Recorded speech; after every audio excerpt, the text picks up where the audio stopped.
వచనం, కీర్తనల గ్రంథము 5:8 కూడా మనం చదివినట్లయితే, యెహోవా నా కొరకు పొంచి ఉన్న వారిని బట్టి నీ నిత్యానుసరముగా నన్ను నడిపింపుము, నీ మార్గమును నాకు స్పష్టముగా కనుపరచుము. ప్రియులారా, దావీదు భక్తుడు గారు మరి దేవుని మార్గమును గురించి మరి ఆయన అడుక్కుంటున్నాడు. ప్రియులారా, మరి దావీదు కంటే ముందుగానే మరి మోషేకి తన మార్గంని మరి తెలియచేశాడు. ప్రియులారా, మరి ఆ మార్గము మరి దావీదు మహారాజు కూడా కోరుకుంటున్నాడు. అంటే ఎప్పుడు మనము దేవుడి దగ్గరికి వస్తాము అంటే, మరి మనకు ఎవరైనా శత్రువులు ఉన్నప్పుడు, మనకి ఎవరిని గురించికైనా మనకి భయం ఉన్నప్పుడు, ఏదైనా ఆపద మనకు ఉన్నప్పుడు, ఏదైనా కష్టం శ్రమ మనకు ఉన్నప్పుడు దేవుడిని మనం ఆశ్రయిస్తాం. అదే దేవుని నామాన్ని అని చెప్పచ్చు, దేవుణ్ణి అని చెప్పచ్చు, దేవుని మార్గము అని చెప్పచ్చు.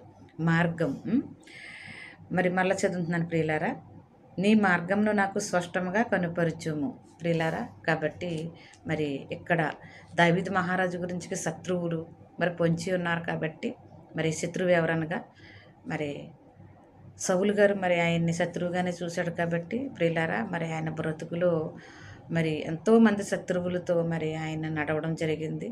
మనకి కూడా అలాగే శత్రువులు ఉంటారు. కాబట్టి మరి మనకు కూడా దేవుడి మార్గమును మనతో ఉంటే మరి